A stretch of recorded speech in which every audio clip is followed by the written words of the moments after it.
Okay, John chapter 2 finds us in what town?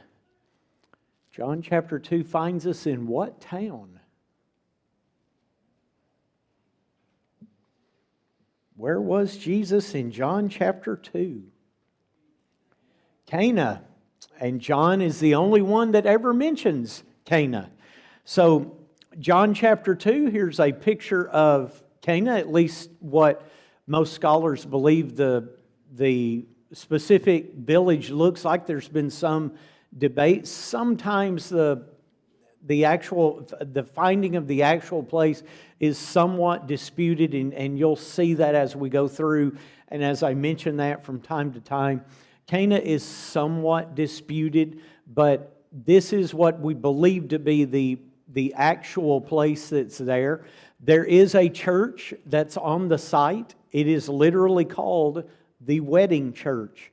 And on the inside, you've got in so many places in these different churches, you have not only kind of this fresco that's painted with a figure of Jesus turning water into wine, but if you'll look at the bottom of the picture, there is an actual water pot.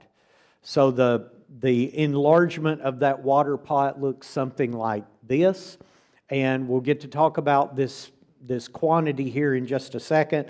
But in John chapter 2, verse 1, now on the third day, there was a wedding in Cana of Galilee. We brought this up last week in John chapter 1. What John is doing is laying out this timeline, and by the time John finishes his timeline, and this gets us actually a fairly decent way, John 1, John 2, John 3, about a week has passed. So about a week has passed. So now he's just speaking about here the third day was a wedding in Cana of Galilee, and the mother of Jesus was there. The mention of the mother of Jesus just simply being there at the wedding, a lot of people have thought that maybe Jesus' mother had something to do with the wedding, had some kind of function at the wedding itself, which is why John mentioned. But to that, of course, we don't know anything for sure. But Jesus and His disciples were what? All invited to it. But they did what in verse 3? They ran out of wine. And the mother of Jesus said to him, they have no wine. So this would have been about as embarrassing as a reception today where they would have run out of food or run out of something to drink. Maybe not to some degree, as much degree, because usually a reception will last for 3 hours, maybe 4 hours but that's a pretty long reception. How long did a wedding feast last? Could have lasted multiple days, right? Could have lasted multiple days.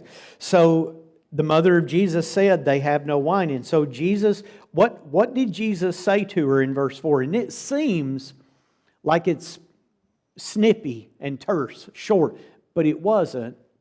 But what did Jesus say to her? Okay, woman, what does your concern have to do with me?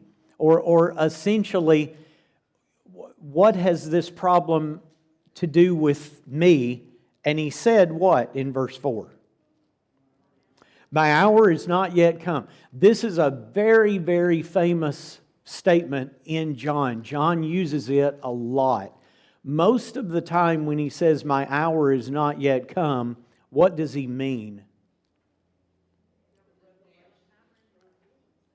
Now I know what it means in John 2, which we'll talk about, but when he speaks about my hour is not yet come, most of the time in John, what does he speak of?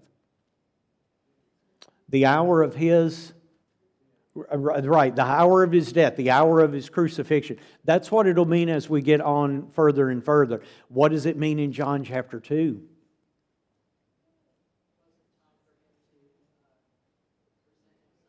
Wasn't really time for him to make that step and do what? A miracle.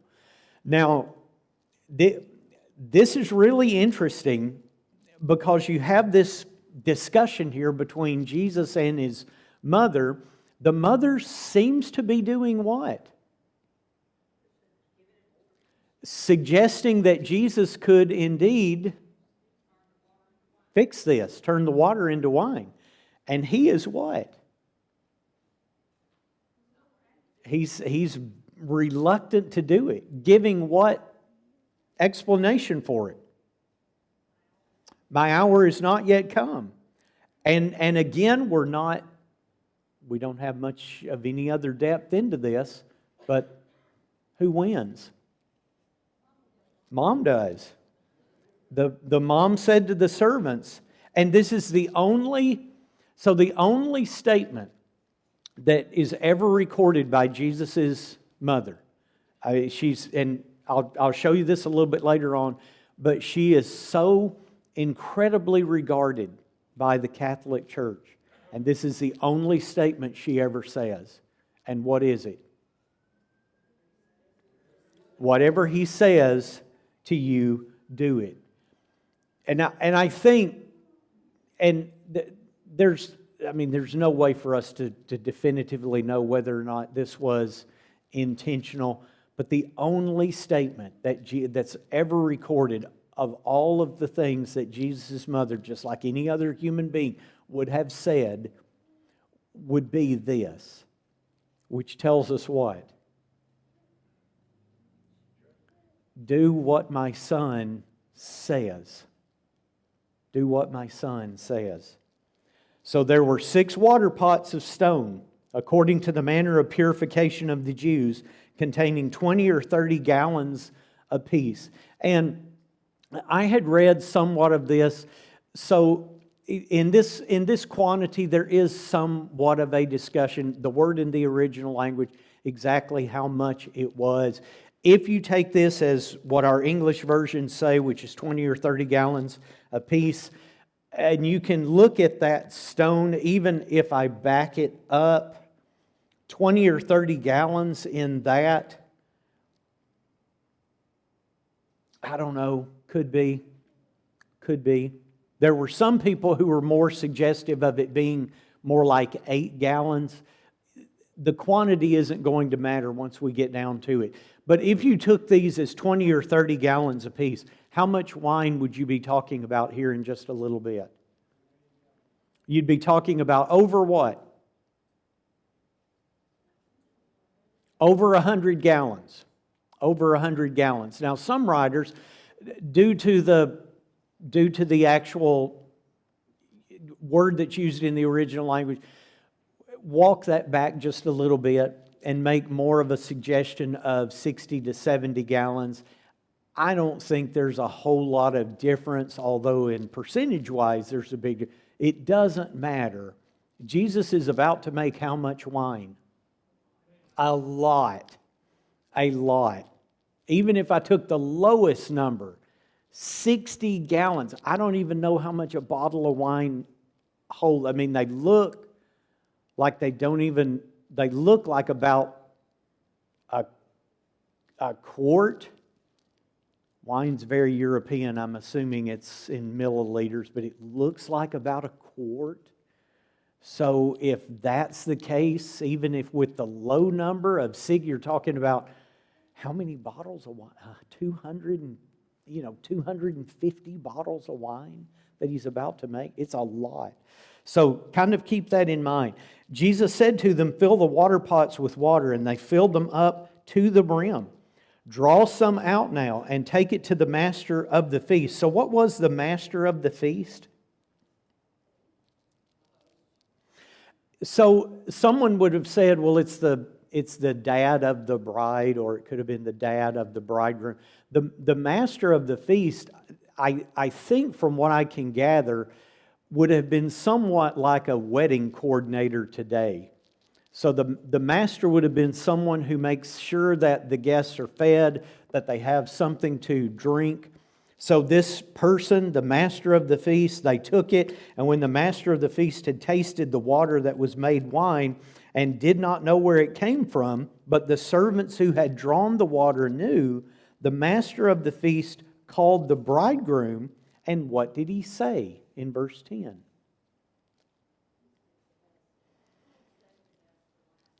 Every man sets out the good wine, and when the guests have well drunk, then the inferior, and you have kept the good wine until now. Okay, so this really gets us to the major question here. And what is this major question? Did Jesus what?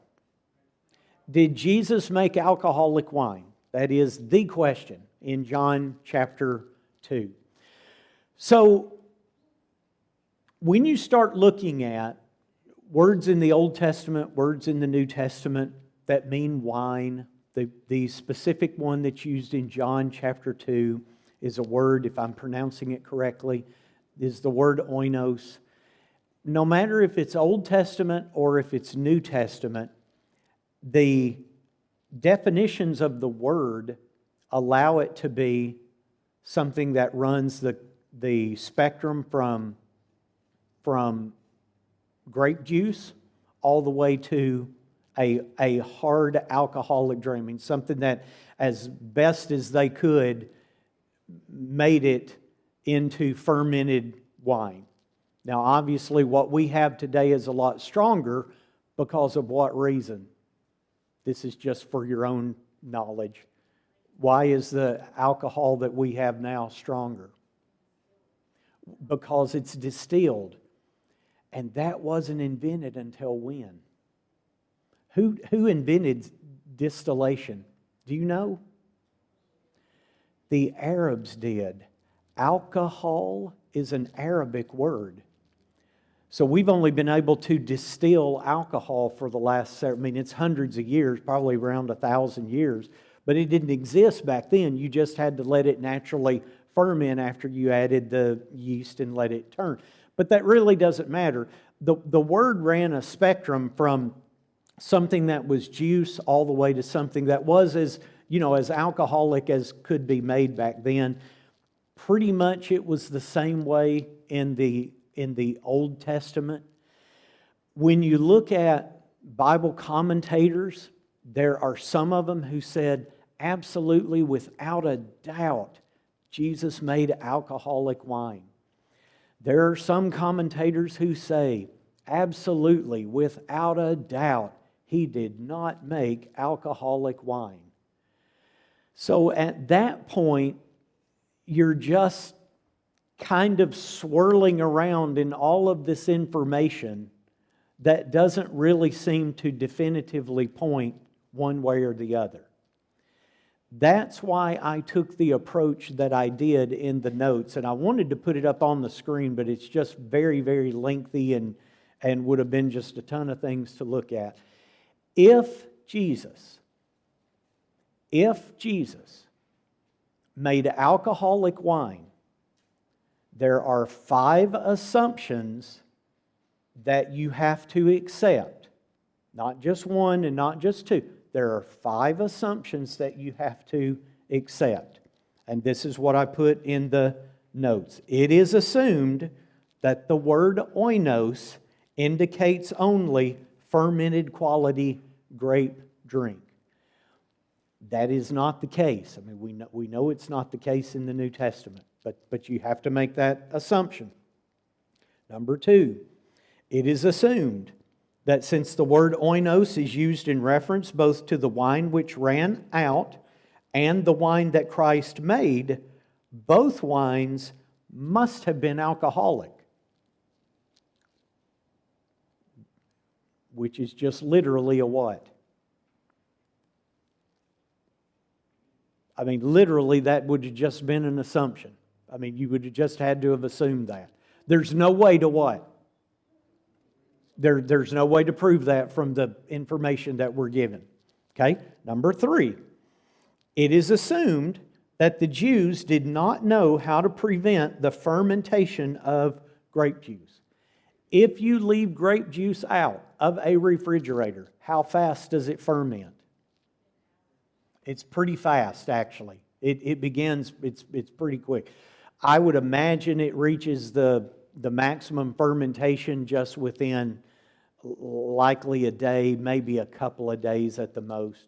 So the assumption is that the Jews did not know how to prevent the fermentation of grape juice since the season of the wedding was just before the Passover, that is 6 months after the grape harvest. Then the wine used at Cana had ample time to ferment. Guess what the problem with this assumption was? They did know how to prevent fermentation. Okay? They did have ways to prevent fermentation. There were actually more than one way for just to be able to store it in water, just to be able to put it in a pot and seal it up and then submerge it was enough to prevent the process of fermentation. They could also boil it.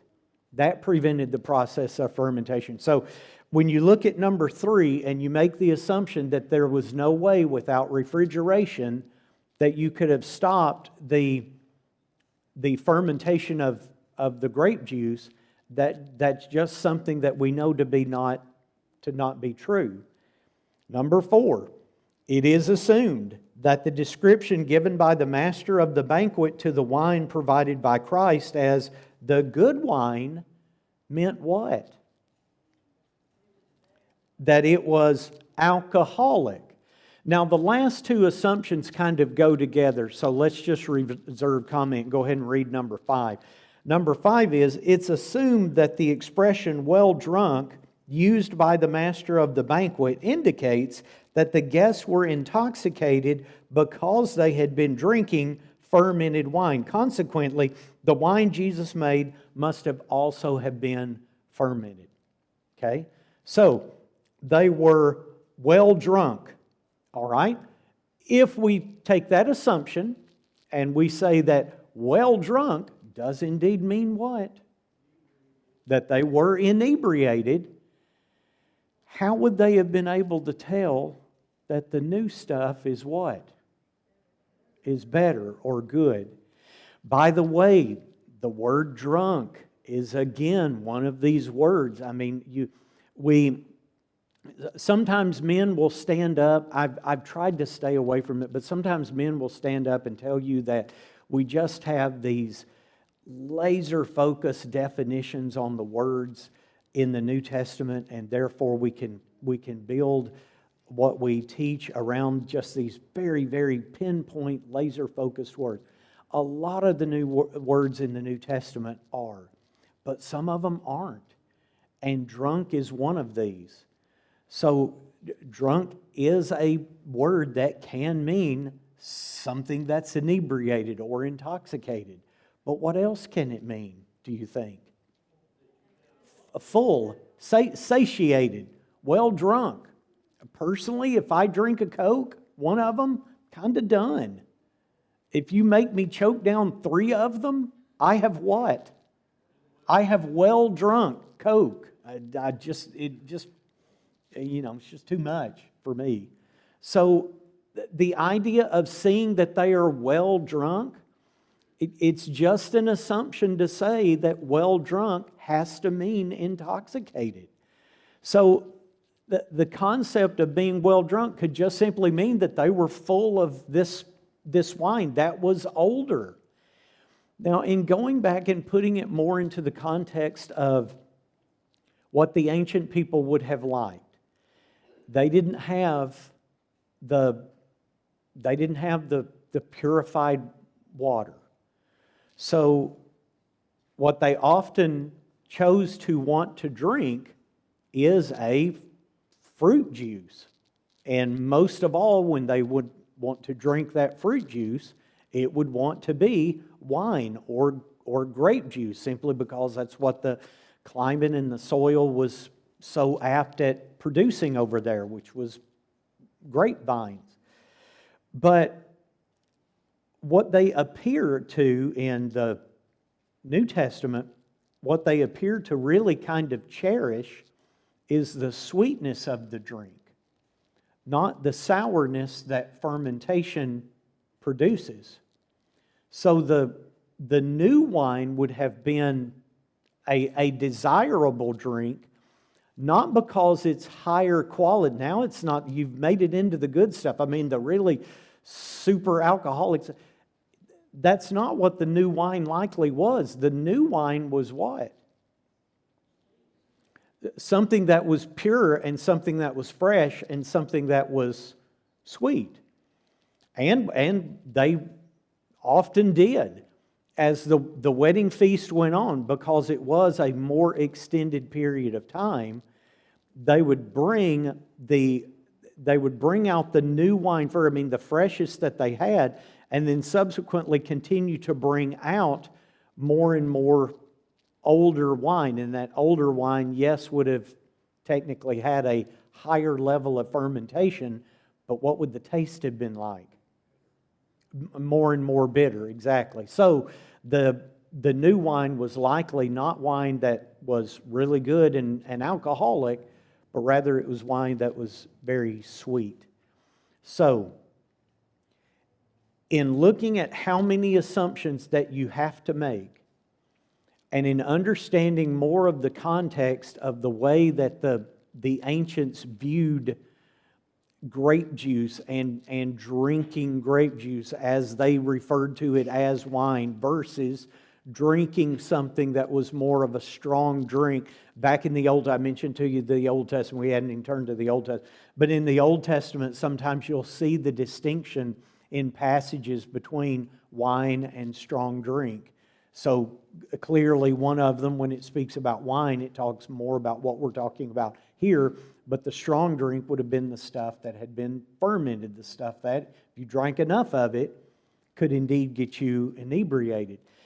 Given all of that evidence, I would have to say Jesus would not have made alcoholic wine.